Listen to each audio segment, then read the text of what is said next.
1 रुपया किंवा 2 रुपये किंवा 10 रुपये 100% असं काय म्हणणार नाही. 1% तरी सात्संगतची संगत मधून घेऊन गेलेल्या शब्दाचा पुढल्या येणाऱ्या आठवड्यापर्यंत आचरणात आणा. सात्संगतची इहलोक तर इहलोक थोडा परलोक सुद्धा तुमचा सुखी झाल्याशिवाय राहणार नाही. सात्संगतची मोठ्या प्रेमाने बोला. सुंदर असा महाराजांनी विचार ठेवला. महाराज काय सांगायचंय त्याला, मी एवढं सांगून देईल. धनाच्या हंड्यावर बसवले सद्गुरूने महाराज, परत आम्ही हात पसरला होते. असू दे महाराज, काय हरकत नाही. काय काय तर करायला पाहिजे या जीवनात येऊन महाराज. तर निवेदन कोणाच केलं नव्हतं महाराज. आपले उतरे महात्माजी 2 मिनिटं विचाराची सेवा घेतील आणि त्यानंतर वासुदेव महाराज आणि 2 मिनिटाची सेवा घेतील. प्रेमाने बोला. ब्रीथ इन द एअर रे.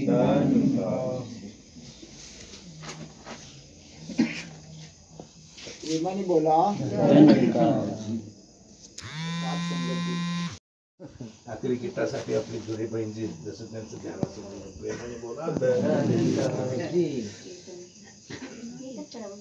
या या उठा या, 1-2 कडू घ्या. खेळू घ्या का वाटेल घ्या. अडचण होत नाही. 8:30 वाजून गेले. तुम्ही आला याला मेहरबानी काय महाराज, नाही झालं का? सवसने आज काय करता. चाललंय पाहिजे, मग दुसरं कोणी करायचं. सात्संगत मोठ्या प्रमाणे बोला. मोजता येत नाही मापन, मोजता येत नाही मापन, मापन एवढे वैभव दिले सुदेक्षा मातेनं, एवढे वैभव दिले सुदेक्षा मातेनं, एवढे वैभव दिले सुदेक्षा मातेनं.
सुटका चांगला आहे आणि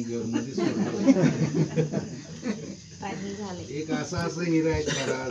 काय बोलायचं काम नाही महाराज. जरा आलं तर आपल्या मनाला चुटका लावून गेला महाराज. मोजताच येत नाही म्हणते सगळं आपण काय महाराज. असा चुटका लावणारे लोक आहेत महाराज या संगत मध्ये. काय करायचं, आणि या भोगाशी असावे साधन. चांगलंच काम आहे महाराज. त्यांनी त्यांच्या विचाराने गीत घेतले महाराज. आपण आता काय मंगलाचरण मध्ये सामील होऊया. सगळ्यांची नाव आता मंगलाचरण मध्ये. हे समर्थ परमात्मा, हे निर्गुण निराकार, तू करता है जगत का, तू सबका आधार, कण कण में है बस रहा तेरा रूप अपार, तीन काल है सत्य तू, मिथ्या है संसार, घट घट वासी है तू, अविनाशी करता, दयास तेरी हो सभी, भवसागर से पार, निराकार साकार तू जगते पालनहार हे अंत महिमा तेरी दाता परमपार परम पिता परमात्मा सब तेरी संतान भला करो सबका प्रभु सबका हो कल्याण भला करो सबका प्रभु सबका हो कल्याण। सद्गुरुमाता श्रीच्या सविंद्रा देव महाराज की जय। निरंकारी राजमाता गुरुवचनावतार की जय। सद्गुरु स्वरूप सत्संग जी मोठ्या प्रेमाने बोलूया। धन्यवाद जी। गेला तास दीड तास या सद्गुरूचं जे महत्व आहे ते प्रत्येकांच्या मुखातून संत मायबापांच्या गीतातून आपण श्रवण करत आहोत। खरंच सत्संगत हा तर जगाचा धनी, एका जगाचाच नाही तर अनंत कोटी ब्रह्मांड नायक आहे। अनंत कोटी ब्रह्मांड नायक म्हणजे अनंत आहे, म्हणजे त्याला आत्ताच काय सांगितलं माताजीने, त्याला माप नाही, मापानं मोजता येत नाही। मग असा अनंत कोटी ब्रह्मांड आहे त्याची, आणि त्याला व्यापून ठेवलेलं आहे। कुणी ठेवलंय ना व्यापून? तर ह्या निराकार प्रभू परमात्म्यानं व्यापून ठेवलेलं आहे। आणि या निराकार प्रभू परमात्म्यानं अवतार घेऊन तुम्हा आम्हाला आपलं मूळ समजवण्याकरता स्वतः आलेले आहेत। सद्गुरु स्वरूपामध्ये स्वयं स्वतः निराकार आलेला आहे। म्हणजे मानवाला समजवण्यासाठी मानवच होऊन आलेला आहे। तर त्याला शरीरामध्ये, त्याचं शरीराकडे पाहू नका त्यांच्या, तर त्यांच्या त्या स्वरूपाकडे पहा।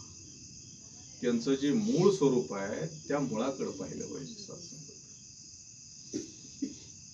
आणि ते मूळ जर पाहायचं असेल सत्संग, तर उदाहरणार्थ एक उदाहरण आहे सत्संग। एक राजा असतो सत्संग, आणि त्या राजाला 4 राणी असतात सत्संग। राजाला काय असतात? 4 राणी असतात। मग राजा म्हटल्यावर आता राजापाशी काही कमी नाहीच, आणि त्याला असतात 4 राण्या। मग तो पहिल्या राणीला काय करतो, तिच्याकडे तो पाहतच बसतो आयुष्यभर। काय करतो, त्या पहिल्या राणीला पाहतच बसतो। आणि जी दुसरी राणी आहे तिला जवळ घेऊन बसतो। काय करतो? दुसऱ्या राणीला जवळ घेऊन बसतो। आणि जी तिसरी राणी आहे तिला कायम सोबत घेऊन फिरतो। काय करतो? सोबत घेऊन फिरतो। आणि जी चौथी राणी आहे तिच्याकडे काहीच लक्ष देत नाही। तू कुणाची काय, कुठं आहेस, तुझं खाणं पिणं काहीच विचारत नाही। चौथ्या राणीची काय विचारपूसच करत नाही राजा।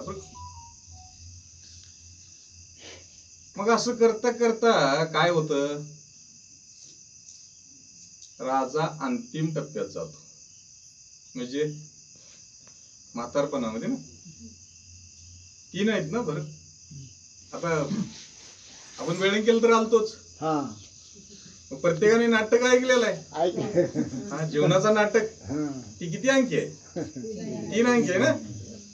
मग कुणाचं काय होतं, पहिल्या अंकातच, आता महाराजांनी सांगितलं ना, बालपणातच खतम, पहिल्या अंकात संपलं ना त्याचं पात्र, काहीच दुसऱ्या अंकात संपतं, आणि काय शेवटपर्यंत तुम्हाला सांगतो पडदा पडूस तर का हा असतोय ना? 3 हा, 3 नाटक ऐकलेलं आहे आपण. ऐकलं वेळकीत. ऐकलं मग तसंही जीवनात सुद्धा नाटकच आहे. मग पहिला अंक संपतो, दुसरा संपतो, मग आता तिसऱ्या अंकात गेल्यावर मग विचार पडतो राजाला की राण्या तर आपल्याला 4 आहे त्या. आता सगळ्यांचं आपण पालन पोषण केलेलं आहे ना, सगळ्यांचं पालन पोषण केलंय, सगळ्यांचं काय कमी जास्त सगळं पाहिलेलं आहे तिने राजानं त्या 4 राण्यांचं. मग आता त्यांना आता माझ्यावर कोण प्रेम करतंय असं राजाला एक म्हणजे विचार पडतो. साहजिक आहे रे, प्रत्येकाला विचार पडतोच. आपण सुद्धा काहीतरी स्वार्थ ठेवूनच आपल्या मुलाबाळांची सेवा करतो ना. म्हातारपणी बाबा 1-4 दिवस आपल्याला कामाला येईल, पुढचा दिवस काय आपल्याला सांगता येत नाही, आपलं नशीब काय वाचता येत नाही आपल्याला. काय असेल ते नशिबात भोग भोगत असताना म्हातारपणी हे शरीर तुम्हाला सांगतो दोघं झालेलं असते. आणि त्यावेळेला बाबांनी केलेली सेवा आपल्याला पुढं आता महाराजांनी सांगितलं ना, जे करावे ते भरावे, ज्याचे कोडे. हा, मग आता काय आहे इथं कर्माची आईच ओजी पेरील तेच उगवणार आहे. आणि पाप पण पुण्य तर कशाला म्हणायचं सत्संग. आता पाप पण पुण्य काय आहे हे बघा, बिडीच आहे ती, सोन्याची बिडी असो अगर लोखंडाची बिडी असो, दोन्ही बी बंधनकारक आहे ना. आपल्याला त्याची भोग भोगायलाच लागतील ना. जर प्रेम कोणावर केलं असलं तर आपल्यावर बी प्रेम करतील, पण ते प्रेमाचे किंवा पापाचे दोन्हीचे बी भोग भोगावंच लागणार. ती फेडण्यासाठी भोग भोगून संपवण्यासाठी आपल्याला इथे यावंच लागणार जन्म घेऊन का नाही. पण ह्यो बाबा आहे का नाही, म्हणजे ज्ञान आहे ना, त्या बाबाला बघितले की नाही, गुरुकृपेने ह्या बाबाला बघितले की नाही आपले. हा, ह्यो बाबा आहे का नाही, हा येतो मग ती पाप पुण्य नाही.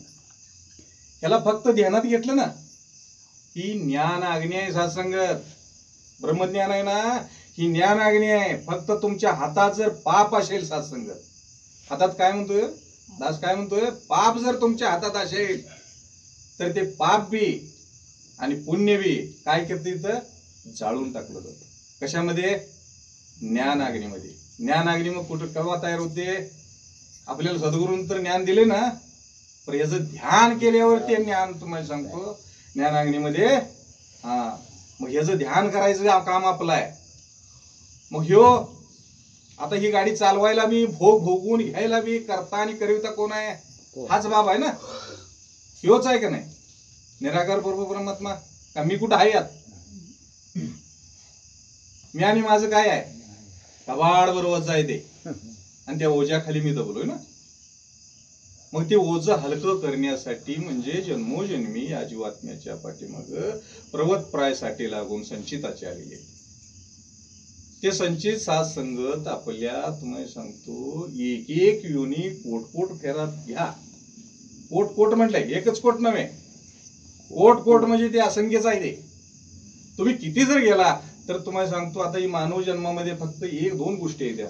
एक तर इथं ह्या मानव जन्मामध्ये आलो तर काय होतं, एक तर इथं कर्ज काढलेलं म्हणजेच ते संचित, एक तर इथं सद्गुरु कृपेनं फेडून जायचं आहे, नाहीपेक्षा माझ्या मीपणानं माझ्या अज्ञानानं काय करायचं आहे, कर्ज करून फेडायला जायचं आहे. 2 गोष्टी आहेत. ह्या काढलेल्या कर्जातनं पर्वतप्रायसाठी जीवात्म्याच्या पाठीमागे लागून आलेले त्या पर्वतप्रायसाठी ज्ञान अग्नीचा ज्ञान ज्या वेळेला ज्ञानाचा इशारा खोलला सद्गुरूनं बंदखोलीमध्ये घेऊन, ब्रह्मज्ञानीसाठी सांग नाही, ज्यांनी ब्रह्मज्ञान घेतले त्यांच्यासाठी आहे बरं काही. बंदखोलीमध्ये घेतलं आणि ज्या वेळेला ज्ञानाचा इशारा खोलला ना, त्यावेळेला तुमच्या जीवात्म्याच्या पाठीमागे लागून आलेले पर्वतप्रायसाठी संचिताचे पर्वतप्रायसाठी काय केलेले आहेत? जाळून टाकलेले आहेत. त्यातून तुम्हाला मुक्त केले. पण आता राहिले काय? आपलं आयुष्य राहिले, प्रारब्धाचे भोग राहिलेले आहेत. क्रियामान इथं आता आहे, क्रियामान आपण करतोय. क्रियामान म्हणजे काय आहे? कर्म करणे, पाप असो अगर पुण्य असो, हे कर्म करणे ही क्रियामान आहे. आणि क्रियामान म्हणजे आपण काढणीला जातो बघा, मक्का असू दे बाजरी असू दे, काढतो का पहिल्यांदा काडी काडी धरतो ना, परत मूठ होते, 2-4 मुठी टाकल्यावर मग पिंडी होते, पिंडी बांधून मग सगळ्या पिंड्या गोळा करून बुचडी होते, बुचड्या त्या आणून गाडीने इथं काय करतो आपण, एका जाग्याला गंजीर असतो. अगदी क्रियामान म्हणजे ते सगळं, आणि संचित म्हणजे बडीमारी काय. मग त्या बनमीत काय करतो आम्ही, एक बाजरीची पिंडी, एक शाळवाची पिंडी, एक जुंधळ्याची पिंडी, अशा प्रत्येक गवताची एक पिंडी असं घातलेलं असते की नाही त्या बडमीमध्ये. आणि तुम्ही जर आता मागायला गेला बाबा मला शाळवाच्याच पेंड्या येऊ दे, येते का? तुम्ही जसं ते रचलाय तसंच येणार ना तुम्हाला खायला, पुढं भोगाला येणार का नाही? हा, मग तसं हे संचिताच आहे. जसं काय तुम्ही सांगतो, जे काय तुम्हाला ती रचलाय ना ते सगळं आणून कर्म, ते संचित ती बनीम आहे. आणि भोग आहे का नाही, ते प्रारब्ध. ते संचित पक्व झाले की प्रारब्ध येते, आणि प्रारब्ध आल्याच्या नंतर मग काय होतंय, पहिले बनते तकदीर, फिर बनता है शरीर, ये सब कारागिरी प्रभू की, तू किंवा है दिलगीर बाबा. तू चिंता काय करायची गरज आहे का? तुझ्या चिंतेने काय होणार आहे? काय होणार आहे का कोणाच्या काय चिंतेने? मी चिंता करून काय होणार आहे का? चिंता फक्त मला जाळणार आहे. चिंता काय करणार आहे? मला जाळणार आहे. आणि या सद्गुरूनं जी दिलेलं आहे चिंतन, त्याचं जर ध्यान चिंतन मनन जर केलं, दया क्षमा शांती तिथे हा निर्गुणाची वस्ती आहे तिथं, आणि ती वस्ती आपण निर्माण केली पाहिजे. सासू मग राजाला काय केलं, राजा कुठे गेलता, आता त्याच्या ध्यानात आलं की बाबा आपण म्हातारा झालोय, आपण या राण्याशनी विचारलं पाहिजे.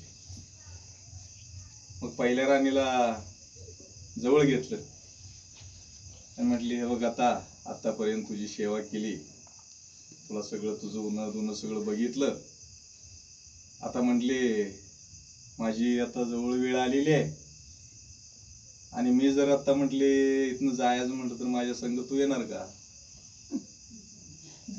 राणीला विचारलो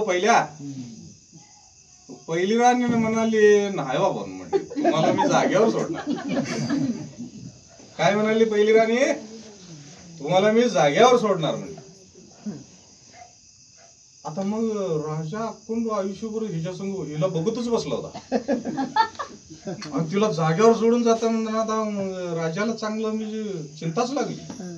हो अगदी म्हणलं एवढं राणीवर मी प्रेम केलं, आणि मला हिनं शेवटच्या क्षणी अंतर दिलं, आणि म्हटली माझ्या संग येत नाही म्हटली. आता चिंता झाली राजाला. मग राजानं काय केलं, मग दुसऱ्या राणीला बोलवून घेतलं, आणि म्हटलं आता झालं, म्हटलं आयुष्य संपत आलं आपलं, आणि मला आता म्हटली जायची वेळ आली जवळ आता, आणि तू माझ्या संग येणार का? आता संग येणार का म्हटल्यावर ती राणी म्हणाली त्या स्मशानापुत्री होतो बघा म्हणजे. त्याच्या पुढं म्हणाल तर नाही म्हणली. आता स्मशानपुत्री येणार आणि त्याच्या पुढे नाही म्हटल्यावर आता मग आणि बी याला गोर चिंता काय म्हणली, ह्याच्यासाठी आयुष्य सगळं जाळलं या राणीसाठी, आणि शेवटाला माझ्या संग कोण नाहीच, म्हणजे माझं कोण नाहीच असं त्याला म्हणजे अगदी चिंता वाटली. 2 तर नाही झाली. मग तिसऱ्या राणीला बोलवून घेतलं. तिसऱ्या राणीला काय केलं, बोलवून घेतलं. मग तिसऱ्या राणीला तर ती संग घेऊनच फिरत होतं ना सारखं. मग तिसऱ्या राणीला विचारलं, तिसरी राणी म्हटली तुम्ही मरून 3 दिवस झालं की मी दुसऱ्याची होणार. काय म्हणली, तुम्ही मरून 3 दिवस झालं की मी दुसऱ्याचीच होणार म्हणली. तुमच्या संग यायचा प्रश्नच नाही, मी दुसऱ्याची होणार. आता राजाची राणी किती उरल्या होता, तिला कधी बघितलं बी नाही, ती कसली आहे तिला विचारलं बी नाही. आता राजाला बोलवून घ्यायचा काय अधिकार आहे का तिला? काय बोलवून घ्यायचा अधिकार आहे का? पण ती बिचारी काय केली माहितीये का, स्वतःहून राजापाशी आली. चौथी जी राणी आहे ना ती स्वतःहून राजापाशी आली, आणि ती बिचारी काय म्हणाली माहितीये का, राजे साहेब म्हणाले तुम्ही स्वर्गात जावा नरकात जावा कुठं जायचं आहे तत्त जावा पण मी मात्र तुमची कायम दायम साथ सोडणार नाही. आता हे राण्या कुठले देऊ ह्याचे 4 राणी आहेत का नाही ह्या राण्या कुठल्या आहेत माहिती आहे का सासंग पहिली जी राणी आहे ती आपलं हे शरीर आहे सासंगत ही शरीर आहे ना ही पहिली राणी आहे सासंग माणूस पहिल्यापासून ह्याच्याकडे किती ह्याला नट्टा पट्टा सजवायचं माझ्यासारखा कोण नाही माझ्यापाशी इतकी शक्ती आहे माझी 4 पोरं आहे ते माझा भाव एवढा आहे ते माझं एवढी शेती आहे माझी वाडी एवढी आहे किती देवा ती काय ह्याला ह्याला किती सजवतोय बघितलं आणि सारखा 8% मका टका बघते ना संगत बघते ना होय. मग ही पहिली राणी का सोडते हो? ही जाग्यावर सोडते का नाही जाग्यावर सोडून देते का नाही काही द्या ते संग नाही ना हा ही जाग्यावर पहिली राणी सोडून आता दुसरी राणी कोण आहे माहिती आहे का सासंग हे आपल्या कुटुंबातली 5 नाती आहेत बघा म्हणजे आपली सगळी सोयरी कुटुंबात आपल्या सगळी सोयरी कोण कोण आहेत माहिती आहे का तुम्हाला आई वडील बहीण भाऊ आणि बायको 5 नाती प्रत्येकाची ह्या पंचतत्वाच्या शरीराला 5 नाती कुटुंबाची दिलेली आहे भगवंताने ही 5 नाती आहेत ना हा ही 5 नाती फक्त स्मशानापोतूर येणार बाबा म्हणते ती काय कळलं का त्याच्या पुढे कोण जाते का नाही. मग आता तिसरी जी राणी आहे ना तिसरी राणी कोण आहे हो? अहो ही धन दौलत तिची चावी किल्ली सगळं पाक कोणापाशी असते प्रत्येक माणूस हायच का नाही त्याचं त्याला सगळं पाक धन दौलत चावी कोणाकडे आहे प्रत्येकाने जन्म घेतलाय त्याच्यापाशी आहे का या धन दौलतीचं सगळं पाक आहे का नाही सगळं पाक मग हे 7-12 तुमचं ते काय काय असेल ते तुमचं तुमच्या नावावर आहे का नाही ते ती राणी तिथे किल्ली असू दे तुमचा 7-12 असू दे सगळं ती संघ घेऊन फिरते का नाही त्या राणीला तिचं सगळं संघ घेऊन फिरतोय तो राजा मग ती राणी काय म्हणत्या तुझं बाबा ते सगळं काय तुझं सगळं तिसरी दिवशी तिचं कार्यक्रम आटकून आली ना त्या वक्ताला ती दुसऱ्या नावावर होते का नाही ते सगळं का राहते तुझं 3 दिवस मरून 3 दिवस झालं की म्हटली मी दुसरी याची होणार होत्या का नाही आता चौथी जी राणी आहे ती जीवात्मा हो कोण आहे दिवस मग ती कधी मरतो का हो तो कधी मरत नाही मग आम्ही कुठं अडकलोय आणि ती मरत नाही माहित आहे मग तुम्हाला सांगतो माझा बाप आहे ना 100 वर्ष मी बघितला 100 वर्ष माझ्या बापाला बघितला म्हणजे कसा बघितला त्याचं शरीर बघितलं ना हो बाबा माझा बाप बघितलं का नाही त्या शरीराला बघितलं मग ज्या वेळेला ती 100 वर्ष पूर्ण झाल्यावर बाबा ती मृत्यूमुखी पडला का नाही मग आता पडल्याच्या नंतर देवा मला सांगा कोण गेला हो त्यातनं कोण गेला आत्मा गेला मग त्याला कोणी बघितलं का नाही त्याला बघितलं नाही आणि ज्याला बघितलं ते कुठं आहे आपल्या पुढे ना आहे का नाही मग रडतोय कोणासाठी हो सांगा की रडतोय कोणासाठी ज्याला बघितलं तो तर आपल्या पुढे आहे ज्याला बघितलंच नाही त्याच्यासाठी रडतोय म्हटलं तर त्याला बघितलंच नाही मग मी रडतोय कोणासाठी नाही अहो त्याला म्हणजे ह्यो प्रश्न प्रत्येकाला पडला पाहिजे म्हणजे मग शोधील ना मी कोण आहे याचं जरा शोधील मग सद्गुरूकडे येऊन ब्रह्मज्ञान घेईल काय ध्यान आहे काय की बाबा ही चौथी राणी काय म्हटली मग तू स्वर्गात जा नरकात जा पाप कर पुण्य कर आणि काय बी कर बाबा माझं कामच आहे तुझ्या संग मी कायम दायम आहे मग हे कोण आहे निराकार प्रभू परमात्मा मूळ आहे आणि त्याचा अंश जीवात्मा ही सगळी रचना आहे आणि करता करिवता ही निरंतर ही जी भेट चालू आहे साधू. कुणाची भेट चालू आहे? जीवात्म्याची आणि या निराकार प्रभू परमात्म्याची निरंतर श्वासागंती त्यांची भेट चालू आहे. आणि मी उगीच तुम्हाला सांगतो माझ्या अज्ञानानं मी देवाला शोधत फिरायला लागलो. म्हणजे किती अज्ञान आहे माझं लक्षात घ्या. आता इथं काय आहे? आता सद्गुरूनं काय भेट ठेवलाय का हो? काय ठेवून घेतलंय का? आपल्यासारखं केलंय का नाही त्यानं? आपल्यासारखं काय यात शंका आहे का तुम्हासने? आत्मा परमात्मा जो निरंतर भेट चालू आहे जी, ह्यात काय शंका आहे का कुणाला? हे असं कसं असते असं कसं कोणाला वाटतंय का? नाही म्हणजे निरंतर साधसंगत, निरंतर ह्यो आत्म्याची आणि परमात्म्याची निरंतर भेट आहे, तेव्हाच ही गाडी चालते साधसंगत. ह्या गाडी चालत्या म्हणजे त्यांच्या सत्तेनंच चालत्या, त्या निराकार प्रभू परमात्म्याच्या सत्तेनं चालत्या साधसंगत. त्यामुळं आपण बाकीच काय चिंता करायचा काय विषय आहे का साधसंगत? काय चिंता करायची गरज आहे? मग आता एकदा काय झालं माहिती आहे का? ही ज्ञान म्हणजे काय सांगतो साधसंगत. सद्गुरू आता एक राजा होता आणि त्या राजानं काय केलं? राजाकडनं कर्ज काढलं होतं सावकाराकडनं. कुणी काढलं होतं? शेतकऱ्यानं. शेतकऱ्यानं कर्ज काढलं होतं. मग ती शेतकऱ्याचं कर्ज फिटणार त्याचं दुप्पट तिप्पट चौपट कर्ज झालं व्याजानं. काय मग ते आता शेतकऱ्याला वट फिटतच नाही असं झालं.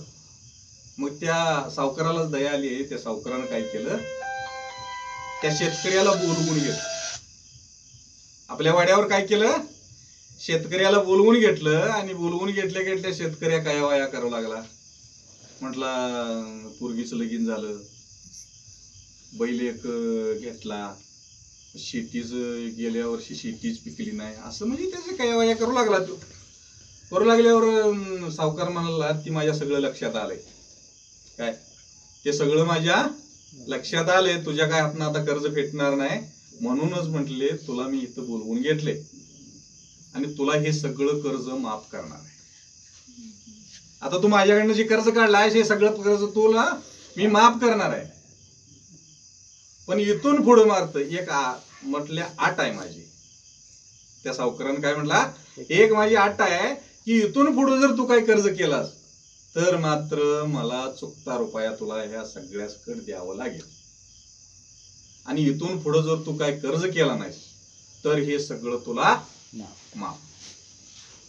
आता हा कर्ज करायचं का शेतकऱ्यानं? आणि कर्ज करायचं का हो? नाही ना. मग ती शेतकरी कोण आहे सांगा मला? तुम्ही आम्ही आहे बरं का. आम्ही शेतकरी आहे आणि सद्गुरू जो आहे का नाही तो कोण आहे? सावकार आहे. मग ज्या वेळेला आपल्याला बंद खोलीमध्ये त्या वाड्यात बोलवून घेऊन जे ब्रह्मज्ञान दिलं ना त्या वक्ताला तुमचं कर्ज सगळं पाक त्या जीवात्म्याच्या पाठीमागलं सगळं काय केलं? जाळून टाकलं. आता इथनं पुढं कर्ज करायचं का? तरी बी सासंग सांगतो की ही जीव एवढा सदृढ नाही, कर्ज करत नाही, कर्ज मी होत नाही म्हटलं तरी बी देवा जीवन जगण्यासाठी ते करावंच लागतं आणि ही एवढा सदृढ नाही आहे. म्हणून काय करावं लागेल आपल्याला? फक्त ह्याच्या दरबारात येऊन ह्याच्या वाड्यावर यायचं आणि ह्याच्या वाड्यावर आलं का नाही इथं 2 तास ज्ञानाग्नी पेटलेली असत्या. या सत्संगामध्ये ह्याचं नामस्मरण चालू असतं, याचं ध्यान चालू असतंय आणि त्या ध्यानामध्ये 2 तास ज्ञानाग्नी पेटलेल्या असत्या. आणि तुमची जी काय जीवात्मेच्या पाठीमाग काय आठवड्याभराच्या पेंड्या ज्या आटलावून पडलेल्या आहेत त्या पेंड्या काय केलेल्या जातात इथं सगळ्या वडून या सत्संगामध्ये इथं जाळल्या जातात. आणि तुम्हाला पूर्ण करकरीत तुम्हाला सांगतो ही जी भांडा आहे ना शरीररूपी त्या संसाराच्या चुल्यावर ठेवायला आणि दिलं जाते. की कोण काम करतं? सद्गुरू काम करतो. मग आपलं काम काय आहे माझं साधसंगत? जरी काय भलं काय नाही करता आलं तर चालेल पण सत्संग कायम, सत्संग सेवा नामस्मरण कायम केलंच पाहिजे. मग आता आपलं काम काय उरलं? सत्संग सेवा आणि नामस्मरण जर केला ना तुम्ही बाकी तुम्हाला काय करायची गरज नाही. म्हणजे असं नाही की मंचीला असला हरी तर देईल खाटल्यावरी, असं नाही. ते कसं आहे माहिती आहे का? गाडी चालवाय बसलेला आहे, त्याचा सगळा सर्वे करून तेव्हा आलाय आणि ते जे जे भोग भोगून घ्यायचे आहेत ते घेतोय, फक्त याला समर्पित व्हायचं. कुणीकडे वळतोयस तिकडे वळ, कुणीकडे चालवायचं, कारण कामच तुझं आहे ते. सकळ जीवांचा करीतो सांभाळ, तुझं मोकलीला ऐशी नाही. जैशी स्थिती आहे तैशा परी राही, कौतुक तू पाय संचिताचे, एका जनार्दनी भोग प्रारब्धाचा हरिकृपे त्याचा नाश होईल. आणि इथं नाश केलेला आहे सत्संगात, पण आपण सत्संग करूया, अखंड आपल्या जीवनाचं कल्याण करूया. आणि सत्संगाची आज मिसाळ माताजींची प्रसाद आहे, आणि त्यांनाच एक आशीर्वाद देऊन टाकूया. त्यांच्या बी एक जीवनात काय म्हणजे उणीव असतील, कमी जास्त काय असेल ते सद्गुरूनं पूर्ण करावं. एक तुम्ही मायबाप सगळ्यांच्या जय सद्गुरूच्या जय घोषामध्ये एक आशीर्वाद द्या. सद्गुरु माता दीक्षा सविंद्र हरे महाराज की जय. सत्संगाची प्रेमाने बोला. धन्यवाद. यानंतर जुने समर्थ परमात्मा तन मन बोल गुमावा, कहे अवतार दीनाता, दिन राती नगावा, कहे अवतार दीनाता, दिन राती गुणगावा. एक तू ही निरंकार, एक तू ही निरंकार, तू ही निरंकार, एक तू ही निरंकार. सदा भूलनार मैं सदा भूलनार, तू है दाता बख्शनार, तू है दाता बख्शनार. मेरे अवगुण नाचीता, मेरे अवगुण नाचीता, तू ही निरंकार, एक तू ही निरंकार, तू ही निरंकार, एक तू ही निरंकार. संसार तेरा रूप है संसार, सबका भला करो करतार, सबका भला करो करतार. मेरी मंगल है दाता, मेरी मंगल है दाता, तू ही निरंकार, एक तू ही निरंकार, एक तू ही निरंकार, एक तू ही निरंकार. मेरा डोले ना इतबार, मेरा डोले ना इतबार, बख्शो श्रद्धा भक्ति प्यार, बख्शो श्रद्धा भक्ति प्यार. करा मैं संता का सत्कार, करा मैं संता का सत्कार. एक तू ही निरंकार, एक तू ही निरंकार, एक तू ही निरंकार, एक तू ही निरंकार. सद्गुरु माता दीक्षा सविंद्र हरे महाराज की जय. निरंकारी राजमाता गुरुवचन की जय. प्रेमाने बोला. धन्यवाद जी.